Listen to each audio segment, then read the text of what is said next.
Les agriculteurs poursuivent leur mouvement à travers l'Europe, comme en Hongrie et en Pologne, où ils manifestent contre des produits agricoles ukrainiens. Le Premier ministre israélien ordonne l'évacuation de la population de Rafah avant le lancement d'une offensive militaire. Joe Biden considère que cette opération est exagérée. Le second tour de la présidentielle finlandaise s'annonce serré dimanche. Les deux candidats adoptent une position ferme à l'égard de la Russie voisine. Ursula von der Leyen et Pedro Sanchez ont annoncé une enveloppe de 210 millions d'euros pour aider la Mauritanie à lutter contre l'immigration illégale.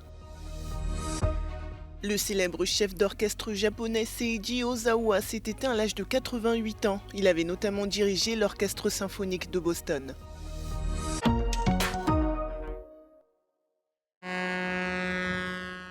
Les agriculteurs hongrois poursuivent leur mouvement. Certains d'entre eux se sont rendus à la frontière avec l'Ukraine. Ils protestent contre les importations de produits ukrainiens qu'ils considèrent comme une concurrence déloyale. En mai 2022, quelques semaines après le début de la guerre, l'Union européenne a pris des mesures pour aider Kiev. Les produits agricoles ukrainiens sont ainsi exonérés de droits de douane au sein de l'UE. Une situation qui agace de nombreux agriculteurs en Europe. Sok problémánk, főleg az uniós bürokraták által elértek, egységesen sújtanak bennünket. Már ők is érzékelik, hogy az ukrajnai származású áruk szinte korlátozás nélküli beáramlása piaci nehézséget okoz nekik is. En Pologne également, les agriculteurs protestent à travers le pays contre l'afflux de produits ukrainiens sur le marché local, comme les céréales et le sucre. Au volant de leurs tracteurs, certains ont bloqué des routes et des postes de contrôle à la frontière avec l'Ukraine. My też żyjemy i też chcemy utrzymać się po prostu. Dlatego strajkujemy, żeby nasze zboża były naszymi zbożami, a ukraińskie niech troszeczkę zblokują nasz rząd po prostu. Dans d'autres pays, les agriculteurs poursuivent également leur mouvement. C'est le cas notamment en Espagne et en Italie, où leurs revendications concernent principalement les normes européennes.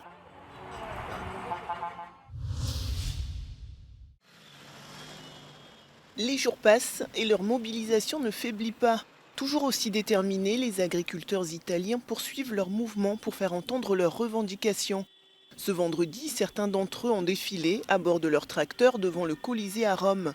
Ce qu'ils demandent, rencontrer le gouvernement de Giorgia Meloni pour des négociations à propos notamment des impôts et de certaines normes écologiques européennes. Les concessions de Bruxelles n'ont pas réussi à les convaincre de mettre fin à leurs protestations. Mais depuis quelque temps, le mouvement semble se diviser. It's clear that the movement is very much divided within itself, with different fronts and different groups wanting different things. But what is clear is that all these actions aim to push the government to listen to what these farmers have to say and to answer their requests. And in fact, they also said that they won't stop until they get what they want. Giorgia Orlandi for Euronews in Rome. Le Premier ministre israélien a ordonné aux forces armées de préparer un plan d'évacuation de la population de Rafah avant le lancement d'une large offensive dans la ville. Selon l'État hébreu, c'est là que se trouveraient des membres importants du Hamas impliqués dans les attaques du 7 octobre. Cette annonce intervient après les frappes aériennes de la nuit de jeudi à vendredi dans le centre de la bande de Gaza qui ont tué plus de 20 personnes. L'incursion terrestre de Tsahal dans l'enclave palestinienne suscite de plus en plus de critiques, en particulier des États-Unis. Ce jeudi, le président américain a déclaré que les opérations menées par Israël étaient exagérées. Le directeur du programme alimentaire mondial a lui affirmé que la famine pouvait frapper Gaza dès le mois de mai. De son côté, l'armée israélienne a publié des images de ce qu'elle affirme être des frappes aériennes contre des cibles du Hamas dans la bande de Gaza. Dans un communiqué, Tsahal a fait état de 15 militants tués dans l'ouest de Khan Younes. Un nouvel échange de prisonniers de guerre entre l'Ukraine et la Russie. 100 soldats de chaque camp ont pu rentrer chez eux. Il s'agit du 51e échange de ce type depuis le début de l'invasion russe il y a 2 ans. Plus de 3000 captifs ukrainiens ont pu revenir dans leur pays au total selon Kiev. Le président ukrainien Volodymyr Zelensky a indiqué que la plupart des soldats libérés lors de ce dernier échange avaient combattu à Mariupol. Fin janvier, Moscou avait accusé l'Ukraine d'avoir abattu un avion militaire russe transportant des soldats ukrainiens en passe d'être échangés. Kiev, qui n'a pas officiellement reconnu son implication, a émis des doutes sur la présence de prisonniers de guerre à bord de l'engin et demandé une enquête internationale.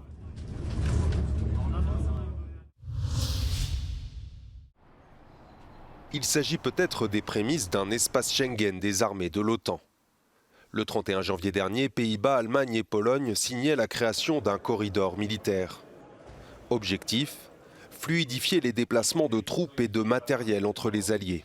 Doświadczenia z tego, co się dzieje na Ukrainie, z wojny pełnoskalowej, jak ważne jest szybkie przemieszczanie się wojsk sojuszniczych, spowodowało, że podpisaliśmy umowę ułatwiającą mobilność wojsk polskich, Republiki Federalnej Niemiec i Królestwa Niderlandów na terytoriach naszych państw.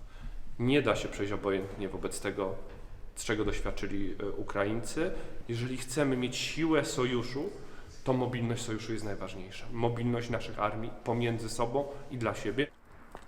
L'initiative qui fait couler beaucoup d'encre en Russie doit lever les barrières juridiques aux frontières et harmoniser des infrastructures comme les ponts pour permettre le passage des gros véhicules militaires. This is a next step in integration, and with the growing geopolitical challenges that we see in the world, it has become even more important that there is fast military mobility, there are smooth logistics. We call it a harmonized military corridor, but that's why we thought this is essential. It's the first of its kind, and we are very proud that we as 3 countries have been able to achieve it, and all our 3 countries are very actively supporting Ukraine. This is only a small example, but it is also for us, it's a symbol of how we are supporting Ukraine, and in that sense also are contributing to defending Europe. Le concept de Schengen des armées est sorti des cartons avec l'invasion à grande échelle de l'Ukraine. Parmi ses objectifs, fluidifier les livraisons militaires vitales pour Kiev.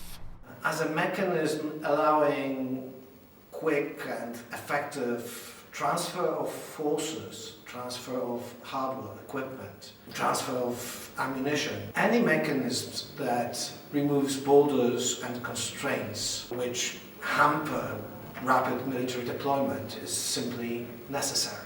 Initiatives such as military Schengen are important for Poland, a neighbor of Russia and Belarus. Firstly, for the security reason, but secondly, also in terms of its relations within the EU. Magdalena Hodownik for Euronews from Warsaw.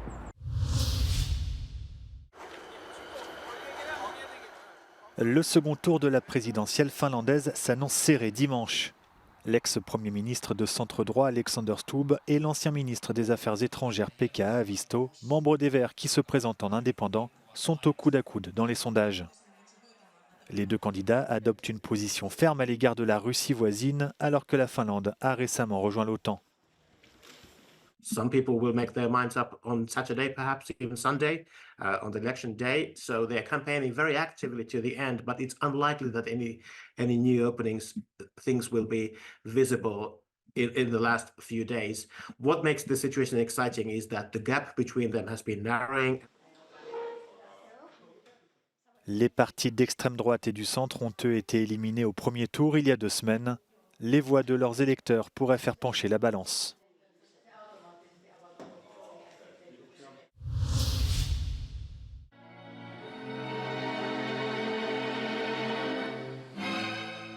Il était considéré comme une légende de la musique classique. Seiji Ozawa, célèbre chef d'orchestre japonais, s'est éteint mardi 6 février à l'âge de 88 ans. Son décès a été rendu public ce vendredi. Premier asiatique à avoir percé en Occident en tant que chef d'orchestre, il a été le directeur musical du prestigieux Orchestre symphonique de Boston pendant près de 30 ans, puis de l'Opéra de Vienne entre 2002 et 2010. Tout au long de sa carrière, Seiji Ozawa a voulu transmettre sa passion. Il a notamment fondé une école à but non lucratif en Suisse pour les jeunes musiciens, ainsi qu'un festival au Japon. Bonjour, je suis Mathieu Orcel. Nous nous trouvons sur la 6 à Nitry, en Bourgogne, une région traditionnellement paysanne de la France. Aujourd'hui, l'autoroute est bloquée par des centaines de tracteurs.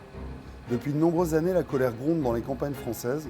Mais aujourd'hui, la situation semble être sur le point d'éclater. Quelles sont les raisons d'une telle colère et d'une telle mobilisation? C'est ce que je vous raconte dans Witness sur Euronews.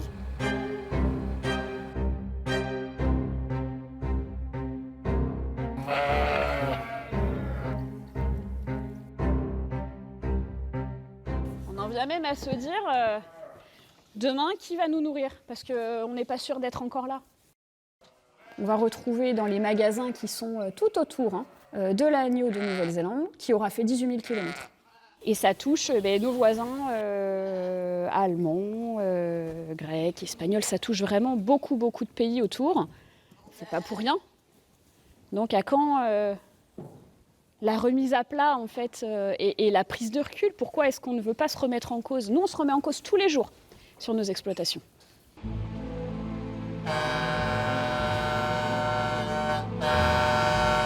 C'est une fatigue générale sur une charge mentale très lourde. C'était long, mais on a fini par y arriver. Et puis maintenant, il n'y a plus qu'à rester. On va essayer de rester jusqu'à ce qu'il annonce quelque chose de convenable.